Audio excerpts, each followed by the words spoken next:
to another episode of SEO Battlezone. You loved it, so we're coming back for more. It's the next round, but this time things are a little different because it's the flying dinosaur and the Mike King versus the SEO world. They don't disagree, they agree because you have it wrong.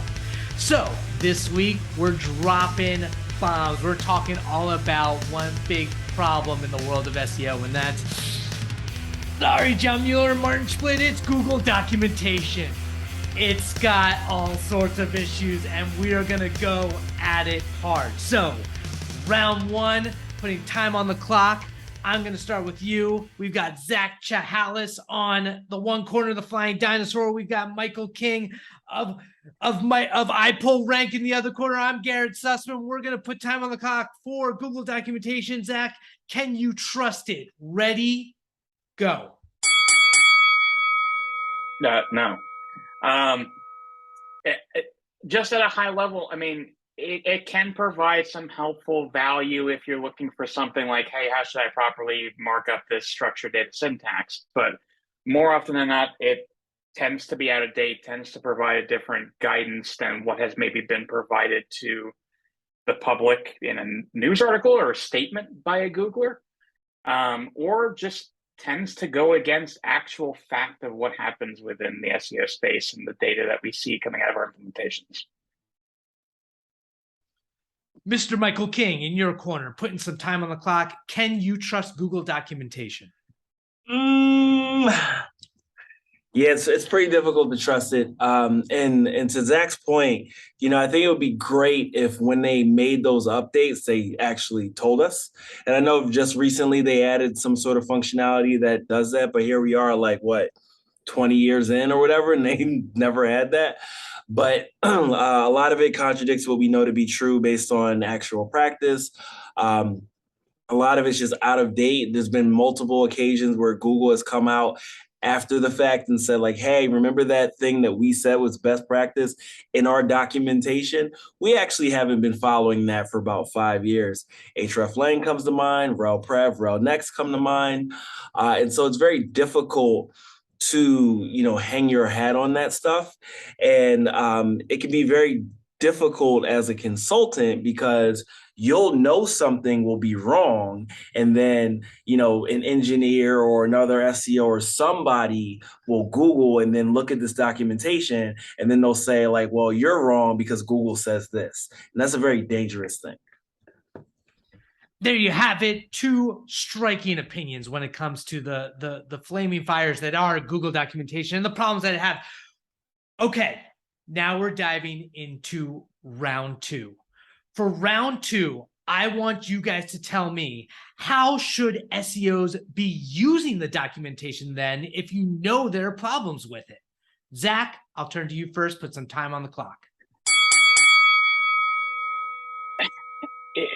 I mean, I would hesitate to say using it to guide your strategy, because I think to what I just said and to what Mike said, I mean, oftentimes it's inaccurate, out of date. I think where it can be valuable, like I said before, is just maybe the syntax that you're using for something. If I'm adding an element of structured data, I may double check to see, hey, how does Google refer to how to show a 24/7 business in schema, and make sure I'm using their appropriate syntax. Do you take that as the gospel of how to actually mark everything up? No, because even I've had situations where Google's own documentation on structured data was different than what their own testing tool said to do.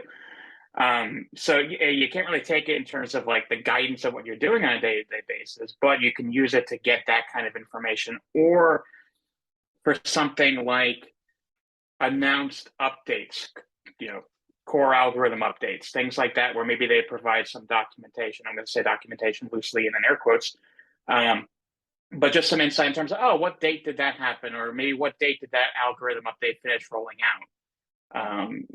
Again, provide that information is truthful, but at least give some guidance to say, oh, this update finished rolling out on the 26th. Did I start seeing an impact in terms of my performance? But I'm not taking it as a day-to-day, oh, I'm going to do this exact approach to implementing X on my site. There you go. There's the hard, real take of the flying dinosaur. But I will turn it over to you, Mike King. What do you think? Yeah, I think it's difficult to take any of that stuff at face value. If anything, I kind of look at it as here's something that's worth testing. As an example, some of the newer documentation, like there was an update to how Google recommends that you manage a migration between sites. And one of the things they talk about is they want you to maintain two sitemaps, one on the old domain and then a new one for the new URLs on the new domain, so that there is like some complete parity between the two. And so that may or may not have been something that people did before, but it definitely wasn't considered best practice, right? And so, if you look at that, you can say, okay, well, this is something worth trying out and see, does it actually make my migration any better? And if you see that to be the case, then yes, that's something you should do moving forward. I often will look at it for specific nuances around things like, how is Google meant to be handling different response codes? If you look in their documentation, they say, okay, we do very specific things as a result of whatever response code you might use. Whereas you'll hear a Googler say like, oh, 404s and 410s are treated exactly the same. And you look at the documentation and it might also say the same thing, but that's not true in real life. Another example, and this is one that really was put me off from their documentation. They showed examples of how charts in Google Search Console might look based on certain things. They're like, yeah, if it looks like this, that might have been an algorithm update. If it looks like this, you might have gotten penalized. And it's like, the problem is there are often situations where the charts will look like that, and those are not the reasons why they look like that. So again, you can use these things as like things that are kind of like directional in some cases, but for me, I mostly use them as opportunities to test something and learn what actually happens from the behavior of Google.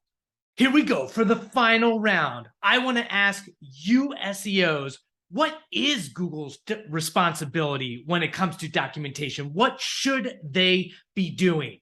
Zach, I'll hand it over to you. Put some time on the clock and go. It's an interesting debate, right? Because in theory, we're trying to get our site to rank better and to then manipulate search engines and manipulate the results. But we're also trying to provide the best value and experience that we can for our users and for their users. So to me, they should be updating the documentation anytime they actually change their guidance, or anytime someone says something publicly that differentiates from the previously provided recommendation. If we're not using rel equals next in prev for 5 years, do not continue to recommend to users that you should implement that. Ideally, I'd love to see some more proof from them that, hey, we actually stopped degrading this, because I was still looking at rel equals next in prev even after they said that, and I still saw it providing some value. So I would like to see that be provided, but I think that might be reaching a bit in terms of being too optimistic. And over to you, Mike King. What is your final take of Google's responsibility with documentation?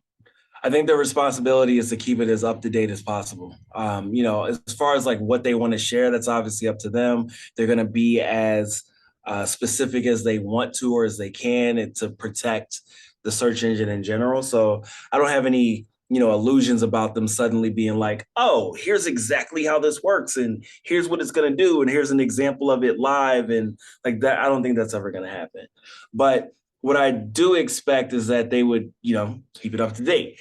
And then the other element of it is I think they need to have different levels of it. So instead of aiming for the middle with all the documentation, I think they should have like a beginner's level documentation and also like an advanced level documentation, or like an enterprise documentation versus a small site documentation or whatever, because there's different needs for all those different groups. And it would be really awesome if they were able to segment it in that way, but also keep it up to date.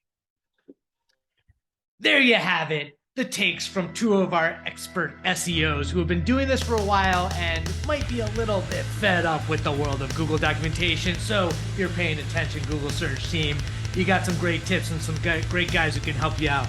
This has been another episode of SEO Battlezone. We'll be back next week with another tough topic. I've got Zach Chahalis, the flying dinosaur, in one corner, the Mike King in the other corner. My name is Garrett Sussman, and we are coming to you from iPullRank. We will see you next week. Peace.